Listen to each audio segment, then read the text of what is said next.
Learners, I am Dr. Vinod Kumar. I welcome all of you in the Vinod Kumar Scholar Education Digital Learning class. In this video second, I will explain you another multiple choice question in the subject of international business. Okay, so this question was considered from the NTA UGC NET JRF examination held in 17th October 2020 in the shift second. Okay, so this is the video second, and the question is there are two lists, list 1 and list second. So list 1 is matched with list second. So in the list 1, international product life cycle stage, and in the list second, international competition is given. So international competition is a variable, and this international product life cycle stage belongs to the international product life cycle theory. So international product life cycle theory of international trade was developed by, सबसे पहले मैं बताता हूँ कि ये किसने develop किया. Developed by Raymond Vernon.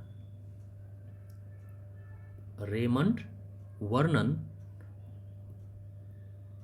In 1996. Okay, तो रेमंड वर्नन के अनुसार एक समय अवधि के दौरान अनेक कारणों की वजह से अंतर्राष्ट्रीय जो बाज़ार हैं वो एक साइक्लिकल पैटर्न को फॉलो करते हैं. आई एम रिपीटिंग अगेन कि एक समय अवधि के दौरान कुछ कारणों की वजह से इंटरनेशनल जो बाज़ार हैं एक साइक्लिकल पैटर्न को जो है वो फॉलो करते हैं. और साइक्लिकल पैटर्न में सिर्फ आपको दो चीज़ों के ऊपर फोकस करना है. Number 1, shifting of market. Shifting of market shift हो जाती है, जैसे डेवलप्ड कंट्री से अदर डेवलप्ड कंट्रीज़ में मार्केट शिफ्ट होना, और उसके बाद फाइनली डेवलपिंग कंट्रीज़ के मार्केट में प्रोडक्शन सेंटर जो है वो एस्टेब्लिश किया जाता है. तो शिफ्टिंग ऑफ मार्केट, एक देश से दूसरे देशों में जो कि सेम और जिसका जीडीपी सेम है, परचेजिंग पावर सेम है. ओके, जैसे यूएसए एंड जापान. तो shifting of market from USA to the Japan, और Japan to the Germany, Germany to the UK. So this is the shifting of market over a period of a time. और दूसरा होता है shifting of location. Location of production. सबसे पहले production मान लीजिए US में हो रहा है, कुछ टाइम पीरियड के बाद प्रोडक्शन सेंटर जो है जर्मनी में शिफ्ट हो जाता है, जापान में शिफ्ट हो जाता है. ओके, तो this is the shifting of production. तो आपको ये ध्यान रखना है कि international product life cycle theory में दो मेन बातें रेमन वर्नन ने डिस्कस की हैं. एक तो शिफ्टिंग ऑफ मार्केट, एक होता है location of production. There is a shift of location of production. तो ये जो दोनों जो वेरिएबल्स हैं इनको IPCL के थ्रू जो है डिस्कस किया गया है. ओके, तो international product life cycle stage, there are 4 stages, and in this international competition what is given. तो सबसे पहले इसका आंसर तो मैं आपसे शेयर कर लेता हूँ कि option 1 is correct. So introduction stage में क्या होता है, देखिए सबसे पहले a few competitors at home. हम मान लीजिए हम यूएसए का एग्जांपल ले लेते हैं कि यूएस में किसी वस्तु का जो है उत्पादन और consumption, production as well as consumption किया जा रहा है, और दूसरे देशों में यूएसए से प्रोडक्ट को एक्सपोर्ट किया जाता है. उसके बाद जैसे ही प्रोडक्ट ग्रोथ में मूव करता है, तो ग्रोथ के ग्रोथ स्टेज में क्या होता है कि competitors in other high income countries like Japan, they start production for their domestic market. तो इसका मतलब क्या हुआ कि वो यूएस से इंपोर्ट करने के बजाय उस प्रोडक्ट की टेक्नोलॉजी को सीख लेते हैं, और फिर उस गुड्स का जो उत्पादन है वो अपने देश में किया जाता है, और उसका कंजम्पशन जो है फिर उसी देश में या फिर नेबरिंग कंट्रीज़ के लिए एक्सपोर्ट स्टार्ट कर दिया जाता है. तो शिफ्टिंग में क्या हुआ, यूएस से शिफ्ट हो गया प्रोडक्शन जापान में. So this is the shifting of market over a period of time, और location of production is also shifted to Japan. So this is the growth.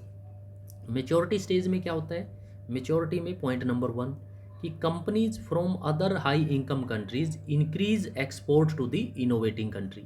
तो पहले देखिए, अगर आप एक्सपोर्ट करना चाहते हैं तो सबसे पहले आपको सरप्लस प्रोडक्शन पैदा करना पड़ेगा। ओके, जब आपके पास सरप्लस प्रोडक्शन होता है तभी आप उसको एक्सपोर्ट कर सकते हैं। मान लीजिए एक तीसरा जो देश है that is the Germany. Okay, Germany, UK, तो ये कंट्रीज़ क्या करती हैं, इन देशों में जो कंपनीज़ हैं वो उस प्रोडक्ट का प्रोडक्शन करती हैं और सरप्लस प्रोडक्शन का जो एक्सपोर्ट इनोवेटिंग कंट्रीज़ में किया जाता है। वो इनोवेटिंग कंट्री क्या होता है, यूएसए। यूएसए से हमने स्टार्ट किया था। जब प्रोडक्ट डिक्लाइन में चला जाता है तो फिर प्रोडक्ट मूव करता है डेवलपिंग कंट्रीज़ की तरफ, लिस्ट डेवलपिंग कंट्रीज़ की मार्केट में उस प्रोडक्ट को एक्सपोर्ट किया जाता है। ओके, तो क्या होता है कि competitors from other high income countries में बिगिन प्रोडक्शन।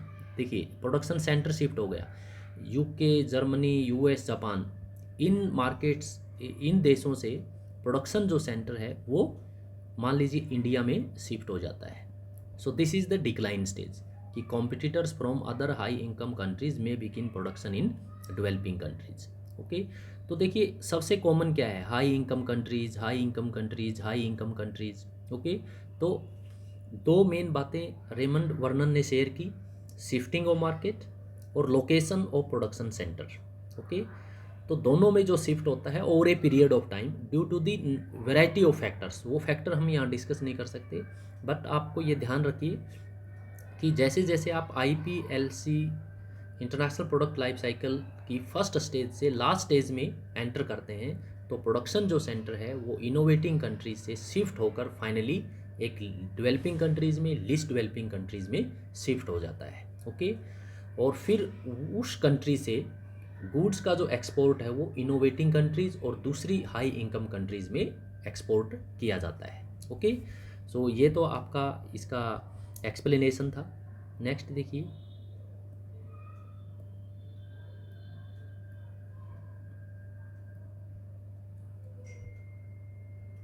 तो ये इसका जो सोर्स है that is the Rakesh Mohan Joshi, international business, Oxford publication, page number 61 पे आपको इस बुक में एक टेबल मिलेगा। उस टेबल में ये सारी एक्सप्लेनेशन दी गई है। तो इस वेरिएबल को मैंने आपके साथ डिस्कस कर लिया है कि इंट्रोडक्शन स्टेज में एक फीचर है, a few competitors at home like USA। Okay, growth stage की दो फीचर्स हैं कि competitors in other high income countries begin production. तो देखिए इस स्टेज में क्या हुआ, प्रोडक्शन जो है सेंटर शिफ्ट हो गया है USA से other high income countries like Japan for their domestic market, और they also start exporting, Japan जो है start exporting to the innovating country.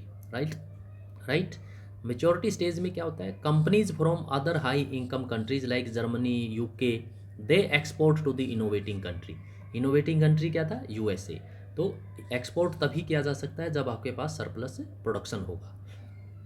Next, they begin exporting to the developing countries also. Okay, तो developing countries को वो export करना start कर देते हैं। तो डेवलपिंग कंट्रीज़ के पास जैसे ही प्रोडक्ट आता है तो वो उसकी टेक्नोलॉजी को पकड़ लेते हैं, वो सीख लेते हैं कि कैसे जो है इस प्रोडक्ट का उत्पादन हम अपने देश में करते हैं। तो डिक्लाइन में क्या होता है कि प्रोडक्शन जो है शिफ्ट हो जाता है डेवलपिंग कंट्रीज़ में। ओके, तो और फिर डेवलपिंग कंट्री से प्रोडक्ट का एक्सपोर्ट जो है वो फिर पूरे वर्ल्ड में किया जाता है। तो ये IPCL का इंटरनेशनल कंपटीशन। ओके, तो नेक्स्ट पेज के ऊपर ये कंप्लीट टेबल है जिसकी 3 वेरिएबल्स और हैं। वो वेरिएबल्स देखिए क्या हैं। Yes, this is the table and first variable is demand, second is the production, third one is the marketing strategy and fourth one is the international competition. Okay, तो जैसे इस 2020 की शिफ्ट सेकंड फेज में IPCL के ऊपर जो है एक क्वेश्चंस जो है एग्जामिनर ने सेट कर दिया है, तो उसी तरीके से 3 क्वेश्चन और सेट हो सकते हैं। वही 4 stages, introduction, growth, maturity and decline, और डिमांड स्ट्रक्चर आपका वेरिएबल हो सकता है और उसकी ये 4 ऑप्शंस आपको दिए जा सकते हैं। उसी तरीके से प्रोडक्शन एक दूसरा MCQ इसके ऊपर क्रिएट हो सकता है और तीसरा MCQ मार्केटिंग स्ट्रैटेजी के ऊपर। तो इन टोटल आप ये कह सकते हैं कि international product life cycle theory से मैचिंग क्वेश्चंस में 4 क्वेश्चंस आपसे पूछे जा सकते हैं। ओके, तो ये आपका टेबल था, ये मैंने एक्सप्लेन कर दिया है।